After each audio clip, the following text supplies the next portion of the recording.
አንድ ዙሁር ብሰግድ በረመዳን 7 ዙሁሮች እንደሰገድ ተደርጎ ይጻፍልሃል درجات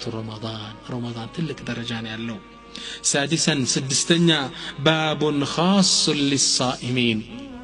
ለጾመኞች ለየት ያለ በር አላህ ጀነት ውስጥ አዘጋጅቷል عن سهل رضي الله عنه عن النبي صلى الله عليه واله وسلم قال ነብያችን ምን አሉ ان في الجنه بابا يقال له الريان ጀነት ውስጥ አንድ በር አለ ስሙ ረያን የሚባል يدخل منه الصائمون يوم القيامه يوم القيامة صمنيوچ ይገቡበታል ወደዚህ በር ውስጥ لا يدخل منه احد غيرهم ሌላ ማንም አይገባም ከነሱ ውጭ يوم القيامة كالله في تسبسبው ይጠራሉ يقال من ይባላል اين الصائمون እነዛ ጾመኞቹ የታሉ فيقومون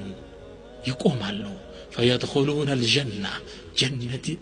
ريان በሚባለው በር ይገባሉ فلما دخلوا كجبوا هلا يغلق الباب لا يدخل أحد غيرهم كالنسوج ما يقبا لصوم ليت على بر مسطتو صوم كالله زند يالون درجه يسيال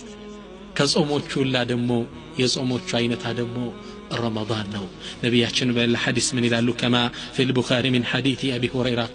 قال عليه الصلاة والسلام ومن كان من أهل الصيام دعي من باب الريان يوم القيامة صوم الدنيا لا بزت يهدو سوج بصوم يصوم برا الريان ميبال بزا بر يطرالو يلالو لسو ليت على بر مزጋጀቱ ለየት ያለ ደረጃ እንዳለው ያሳያል